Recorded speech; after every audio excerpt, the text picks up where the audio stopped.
Au centre d'enrôlement et de production de cartes biométriques ce lundi, des étudiants venus de différents instituts et facultés se sont massés sur ce chapiteau pour un rendez-vous spécifique. L'objectif de notre présence étudiant ici, c'est pour la carte New. S'enrôler pour l'obtention des New, encore faudrait-il savoir de quoi s'agit-il exactement. Je ne connais pas vraiment l'importance du New, donc cette réponse, je ne sais pas trop. On nous parle de ça, mais on ne prête pas attention. Et aujourd'hui, on est venu pour se faire enregistrer. Le numéro d'identification unique, il est rendu obligatoire pour tout étudiant inscrit dans le sous-secteur enseignement supérieur. Une décision du ministère que ces étudiants jugent importante. Étant donné que nous sommes dans un monde qui tend vers le numérique, et c'est une très bonne chose. Et je remercie énormément l'initiative parce que bon nombre de personnes sont ceux qui n'ont pas eu la possibilité d'avoir le New. Et aujourd'hui, si nous sommes ici nombreux, c'est parce qu'on s'est dit très bien que ça sera très important. Pour nous les étudiants, c'est une carte biométrique, là où on va nous balancer dans la base des données, où pour apercevoir les bourses, il faut avoir cette carte, la carte New. Aujourd'hui est intervenu le lancement officiel de l'opération d'enrôlement des étudiants. L'événement a mobilisé les ministères de l'économie pourvoyeurs des New et celui de l'enseignement supérieur en sa qualité de demandeur de cette carte.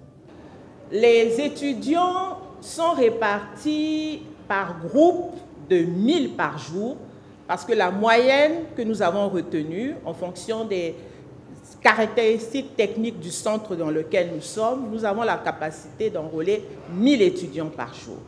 Les étudiants qui relèvent de ces établissements sont invités à se pré-enrôler sur un site qui est dédié et ce n'est qu'une fois qu'ils se sont enregistrés au préalable, qu'il y a eu un QR code qui est généré, qu'ils viennent physiquement au centre du New où nous nous trouvons présentement.